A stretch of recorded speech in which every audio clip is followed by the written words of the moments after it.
Dear students, today I am going to take science, 10th standard science, first lesson physics, laws of motion. Then first laws of motion, that is physics na enna. What is physics? Physics is the study of natural forces such as light, sound, heat, electricity, pressure, etc. இப்போ physics நம்ம எதெல்லாம் படிக்கிறோன்னா ஒளியை பற்றி வெப்பத்தை பற்றி எலக்ட்ரிசிட்டியை பற்றி ப்ரெஷரை பற்றி இதெல்லாம் நம்ம படிக்கிறது தான் ஃபிசிக்ஸு. இப்போ நான் உங்களுக்கு புரிஞ்சு போச்சு ஃபிசிக்ஸ்னால் என்ன. இப்போ ஃபிசிக்ஸில் first unit laws of motion, இயக்க விதிகள். மோஷன்னா இயக்க விதிகள் பற்றி நம்ம படிக்க போகிறோம்.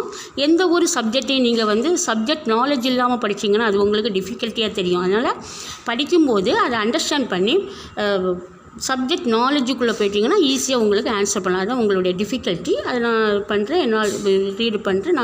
ஐ எம் டீச்சிங். பாருங்கள், ஃபஸ்ட்டு அந்த லாஸ் ஆஃப் மோஷனில் என்ன கொடுத்துருக்காங்கன்னா லேர்னிங் ஆப்ஜெக்டிவ்ஸ்னு கொடுத்துருக்காங்க. At the end of this lesson students will be able to understand the concepts of force and motion. அப்போ இந்த லெசன் நம்ம படித்து முடியும் போது ஃபோர்ஸ்னால் விசை, மோஷன்னா இயக்கம், ஃபோர்ஸை பற்றியும் அந்த இயக்கத்தை பற்றியும் உள்ள இதை கான்செப்டை நம்ம பார்த்துக்கலாம். Explain inertia and is type. அடுத்த இனர்ஷியான்னா என்ன, அதில் எத்தனை டைப்ஸ் இருக்குது அதை நம்ம புரிஞ்சுப்போம் இந்த லெசன் முடியும் போது. State the 3 laws of Newton. Newton 3 விதிகள் சொல்கிறாங்க. அது என்னெல்லாம்னு நம்ம இதை படித்து முடியும் போது, இந்த லெசன் முடியும் போது எல்லாமே உங்களுக்கு தெரிஞ்சிடும். Apply Newtonian concept of force and motion. Newtonian concept, Newton சொன்னதை நம்ம ஃபோர்ஸ்லையும் இயக்கத்திலையும் எப்படி நம்ம அதை இது கான்செப்ட் பண்ணுறது அப்படின்னு உள்ளதை நம்ம பார்க்க போகிறோம். Define force, momentum and impulse. ஃபோர்ஸ்னால் என்ன, மொமெண்டம்னா என்ன, இம்பல்ஸ்னால் என்ன, எல்லாமே இந்த லெசன் முடியும் போது நமக்கு தெரிஞ்சிடும். And distinguish between mass and weight. மாஸ்னால் என்ன, வெயிட்னா என்ன, அதனுடைய டிஃப்ரென்ஸ் என்ன அப்படின்னு நம்ம தெரிஞ்சுப்போம். Analyse weightlessness and the principle of conservation of momentum. வெயிட்லெஸ்னஸ்னால் என்ன, பிரின்சிபல் ஆஃப் கன்சர்வேஷன் ஆஃப் மூமெண்டம்னா என்ன, அதையும் நம்ம தெரிஞ்சு போகிறோம். Explain the law of gravitation and is application. Law of gravitation என்ன, அதனுடைய அப்ளிகேஷன் என்ன, அதையும் நம்ம புரிஞ்சுப்போம். Understand the variations in G due to height and depth. ஜியினுடைய variation ஹைட்டில் எப்படி இருக்குது, டெப்த்தில் எப்படி இருக்குது அப்படின்னு நம்ம தெரிஞ்சுப்போம். Solve numerical problems related to force and motion. ஏதோ நிறைய சம்ஸ் கொடுத்துருப்பாங்க, அதை நம்ம ரிலேட்டடாக ஃபோர்ஸுக்கும் மோஷன் பற்றியுள்ள ரிலேட்டடாக சம்ஸ் கொடுத்துருப்போம், அதையும் நம்ம பார்க்க போகிறோம். இப்போ ஃபஸ்ட்டு இன்ட்ரடக்ஷன் என்ன சொல்கிறாங்கன்னா, human beings are so curious about things around them. Human பீயிங்ஸ்னால் நம்ம தான் மக்கள். என்ன செய்கிறோம், நம்ம க்யூரியஸாக நம்ம சுற்றி இருக்கக்கூடிய பொருட்களை எல்லாம் நம்ம பார்க்குறோம்.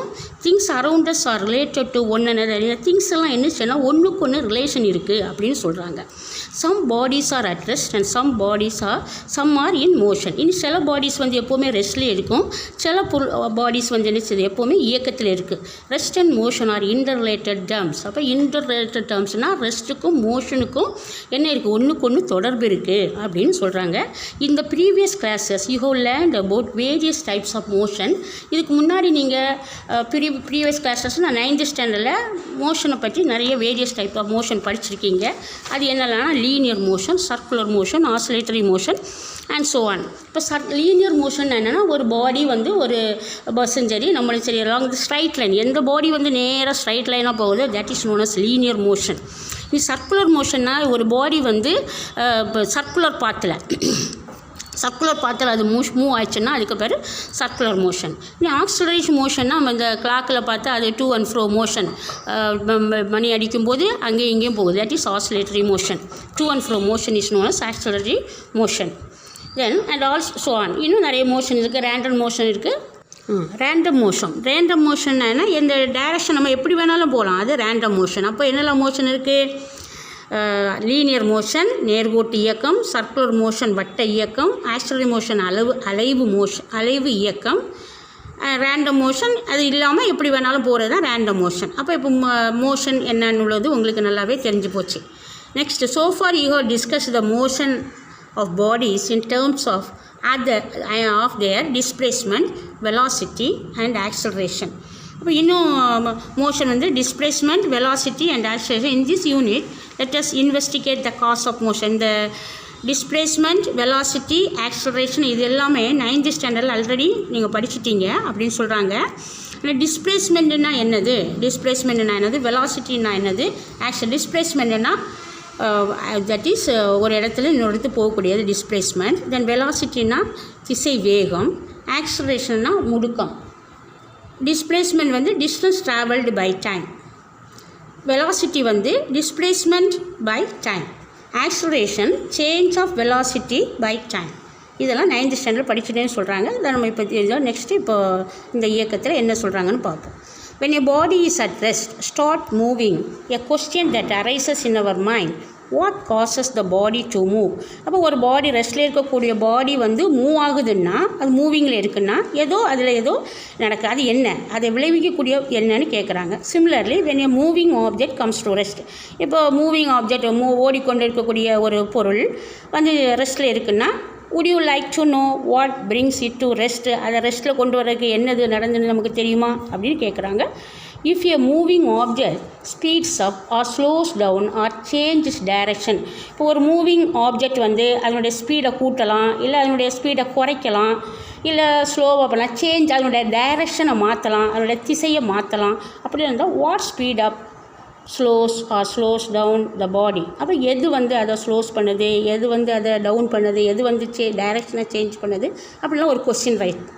What changes direction of motion, என்ன சேஞ்ச் ஆகுது? எல்லாத்துக்குமே ஒரே ஒரு answer, force. One another for all the above questions is force. ஃபோர்ஸ்னால் என்னது? விசை. இப்போ எந்த ஒரு விசை இல்லாமல் எந்த ஒரு பொருளும் ஓய்வு நிலை, ரெஸ்ட்டில் இருக்கக்கூடிய ஓய்வு நிலை இருக்கக்கூடிய பொருளானாலும் சரி, இயக்கத்தில் இருக்கக்கூடிய பொருளானாலும் சரி, ஒரு விசை இல்லாமல் அது அதனுடைய பொசிஷன்லேருந்து எந்த மாற்றமும் ஏற்படாது அப்படின்னு சொல்கிறாங்க. In a common man's understanding of மோஷன்னாலே இயக்கம். A body needs a push or pull. அப்போ ஒரு பாடியை வந்து புஷ் பண்ணினாலோ புல் பண்ணினாலோ அப்படி மட்டும்தான் அது என்ன செய்யும், மூவ் ஆகும். ஆர் bring to rest, அந்த மூவிங் பாடி ரெஸ்ட்டில் கொண்டு வரனாலும் அதனுடைய வெலாசிட்டியை சேஞ்ச் பண்ணாலும் சரி, hence it push or pull is called as force. அப்போ நம்ம கொடுக்கக்கூடிய புல்லு தான் ஃபோர்ஸ்னு சொல்கிறோம். இப்போ ஃபோர்ஸ்னால் ஒரு விசை. எந்த ஒரு விசை கொடுக்காமல் இருந்தால் ஒரு ரெஸ்ட்டில் இருக்கக்கூடிய பொருள், ஓய்வு நிலையில் இருக்கக்கூடிய பொருளானாலும் சரி, ஒரு இயக்கத்தில் இருக்கக்கூடிய பொருளானாலும் சரி, அதில் எந்த விதமான மாற்றமும் வராது அப்படின்னு சொல்கிறாங்க. அவ்வளோதான் இதனுடைய அர்த்தம். அர்த்தம் புரிஞ்சு படிச்சிங்கன்னா ஈஸியாக உங்களுக்கு understanding. Let us define force in a more scientific manner using the 3 laws proposed by Isaac Newton. அப்போ இந்த ஃபோர்ஸு வந்து எப்படின்னா, அது வந்து ஒரு ஐசக் நியூட்டன் வந்து 3 லாஸ் சொல்கிறாங்க, 3 விதிகள் சொல்கிறாங்க. அது அப்புறம் சொல்கிறாங்க, அது பார்க்கலாம் என்ன லா என்ன விதி சொல்கிறாங்கன்னு நம்ம பார்க்கலாம். These laws help you to understand the motion of your body and also to predict the future course of his motion. அந்த இயக்கத்தில் இருக்கக்கூடிய பாடி, அந்த இயக்கத்தினால் ஏற்படக்கூடிய விளைவுகள் என்ன அப்படின்னு உள்ளதை அவர் சொல்கிறாரு. அப்புறம் பார்த்துக்கலாம். If you know the force acting on it. Before Newton formulated his 3 laws of motion, a different perception about the force and motion of bodies prevailed. அப்போ நியூட்டன் கண்டுபிடிக்கிறதுக்கு முன்னாடி டிஃப்ரெண்ட் பெர்செப்ஷன், பல பேரும் பல சயின்டிஸ்ட்லாம் பல விதமாக ஃபோர்ஸை பற்றி சொன்னாங்க. Let the first look at these ideas. Newton ideas சொன்னதுக்கு அப்புறம் தான் and then eventually learn about Newton's loss in this unit. அதனால் நியூட்டனுடைய லாஸை பற்றி நம்ம இந்த யூனிட்டில் படிக்க போகிறோம். அடுத்து மெக்கானிக்ஸ் சொல்கிறாங்க. Mechanics is the branch of physics that deals with the effect of force on bodies. மெக்கானிக்ஸ்ன்றதோட ஒரு ஃபிசிக்ஸில் உள்ள ஒரு branch. Mechanics is the branch of physics that deals with the effect of force on bodies. It is divided into 2 branches, namely statics and dynamics. இப்போ mechanics வந்து ஃபிசிக்ஸில் உள்ள ஒரு பிரான்ச். அது வந்து 2 விதமான இதை சொல்லுது. அது 2 டிவைட் பண்ணியிருக்காங்க. ஒன்று statics and dynamics. Statics na bodies is always at rest is statics. Dynamics in body is always in motion. அவ்வளோதான். Statics deals with the bodies which are at rest under the action of forces. Dynamics is the study of moving bodies under the action of forces. Dynamics is further divided as follows. Dynamics இன்னும் 2 பிரிக்கிறாங்க. Kinematics and kinetics. Kinematics, it deals with the motion of bodies without considering the cause of motion. இப்போ கைனமேட்டிக்ஸ்னால் ஒரு பாடி இருக்குது, ஒரு மேசையில் ஒரு book இருக்குது, அதில் நம்ம எவ்வளோ தான் ஃபோர்ஸ் கொடுத்தாலும் அதனுடைய எந்த விதமான விளைவும் அதில் ஏற்படாது, அப்படியே தான் இருக்கும். That is known as kinematics. நீ கைனெட்டிக்ஸ்னா deals with the motion of bodies considering the cause of motion. அப்போ நம்ம ஒரு இயக்கம் கொடுக்கும்போது அது இயங்குகிறது, அதனால் அது வந்து கைனெட்டிக்ஸ்னு பேர். ஓகே, இப்போ டைனமிக்ஸ் வந்து ரெண்டாக பிரிக்கிறாங்க, ரெண்டு டிவைடு, ஒன்று கைனமேட்டிக்ஸ் அண்ட் கைனெட்டிக்ஸ். கைனமேட்டிக்ஸ்னால் என்னன்னு தெரியும், இப்போ கைனெட்டிக்ஸ்னாலும் என்னன்னு தெரியும். இனி ஃபோர்ஸ் அண்ட் மோஷன், ஃபோர்ஸுக்கும் விசைக்கும் இயக்கத்துக்கும் உள்ள தொடர்பு. According to Aristotle's, a Greek philosopher and scientist, the natural state of earthly bodies is rest. அந்த அவர் என்ன சொல்கிறாருன்னா, அரிஸ்டாட்டில் என்ன சொன்னார், கிரேக் பிலாசபர் என்ன சொல்கிறாருன்னா, எர்த்தில் இருக்கக்கூடிய நேச்சுரல் இயற்கையாக இருக்கக்கூடிய எல்லா பாடியுமே ரெஸ்ட்டில் தான் இருக்குது. He stated that a moving body naturally comes to rest without any external influence of the force. அப்போ எந்த ஒரு ரெஸ்ட்டில் இருக்கக்கூடிய ஓய்வு நிலையில் இருக்கக்கூடிய பாடியும் ஒரு எக்ஸ்டர்னல் ஃபோர்ஸ் இல்லாமல் அது தன்னுடைய நிலையிலேருந்து மாறாது அப்படின்னு அரிஸ்டாட்டில் சொல்கிறாங்க. Such motion R termed as natural motion. அப்படிப்பட்ட மோஷனுக்கு தான் நேச்சுரல் மோஷன் பேர். அப்போ அது ஃபோர்ஸ் வந்து இண்டிபெண்ட். அப்போ அரிஸ்டாட்டில் சொல்லக்கூடிய நேச்சுரல் மோஷனுக்கு இன்னொரு பேர் வந்து force independent.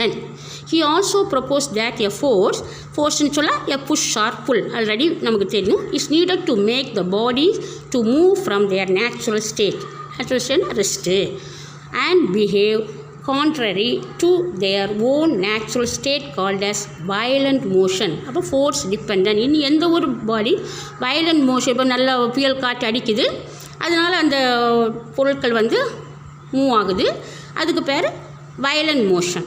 Force dependent. Further ஏதோ ஒரு ஃபோர்ஸ் கொடுத்தா மட்டும்தான் அந்த மோஷன் இயக்கம் ஏற்படுது. That is known as violent motion அல்லது force dependent. Further he said, when two different mass bodies are dropped from a height, the heavier body falls faster than the lighter one. இப்போ நம்ம ரெண்டு பொருளை, ஒன்று heavier பாடியாக இருக்கும், இன்னொன்று வந்து lighter பாடியாக இருக்கும், மேலேருந்து நம்ம கீழே போட்டோன்னு சொன்னால் ஹெவியர் பாடி ஃபஸ்ட்டில் வரும், லைட்டர் பாடி செகண்டில் வரும் அப்படின்னு சொல்கிறாங்க.